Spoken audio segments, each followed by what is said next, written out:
Um, about, let's see, maybe 5 years ago, George was the youth pastor at our church, and he asked me one time if I would like to go on a mission trip with him. And at that point, I was very scared to go on mission trips. I'd never done anything like that before.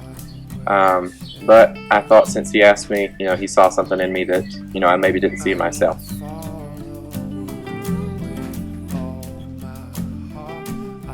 I'm actually a member of a church that sponsors Bobby and Marlene, Peace Haven Baptist, and the second mission trip I ever did, I actually spent 30 days in Guatemala. And Brother George is my pastor. He's one who's good friends with Bobby and Marlene, and he told me about an opportunity to get to spend 30 days in Guatemala, and I was like, yeah, sure. I actually hadn't met Bobby and Marlene then, but when I got to Guatemala, obviously I got to spend a whole month with them and with some of the pastors that they support, and just getting to see the way they live, the way they do ministry. They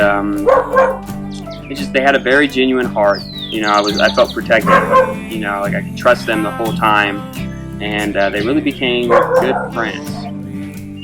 When Bobby mentioned me coming on a trip with him, he was saying that he wanted us to go on a trip with him up to Tres Pinos, and he said it would be a hard trip. Not many Americans have been up there. Not many people outside of their village has been up there and got to experience their life. Most of the trips I've been on in the past have been, kind of luxurious. You're staying in a hotel with running water, soft beds. So I'm just anticipating that.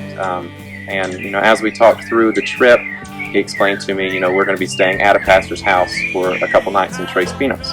We'd be staying at Pastor Carlos's house. Didn't know what to expect again, and so he just told me to bring camping gear. So we packed up the hammock and the sleeping bags, and we headed up to Guatemala. So one thing that was very new about that was I had never experienced life with a pastor before. Most of the time, you come and do the work, and you get there at 7 o'clock in the morning. You do your vacation Bible schools, you do the witnessing, everything like that, spread the gospel, and you leave at 5. You leave shortly after you eat dinner or something like that. But this time, we actually got to stay. We got to live with them. We used the restrooms. We took showers there. We ate our meals at their table, and it was great. It was awesome just to be able to go to a place you haven't been before, to be humbled, to be brought down, to know how life really is in Guatemala. It was a blessing. It was a blessing to be able to do that. Granted, maybe it wasn't the best comfort, sleeping on the floor of, a dirt floor church. But all that aside, the Lord really worked in that place, and it was great. It was awesome. I'm really thankful, for the opportunity to be able to do that. To get to go up there was a blessing, but to get to know that I'm with missionaries that are going to where it's hard. The reason the church isn't big up there is because no one really wants to go up there. No one really wants to take the gospel. That's one of the reasons there's so many unreached people is because they're hard to get to. Not a lot of people are willing to go.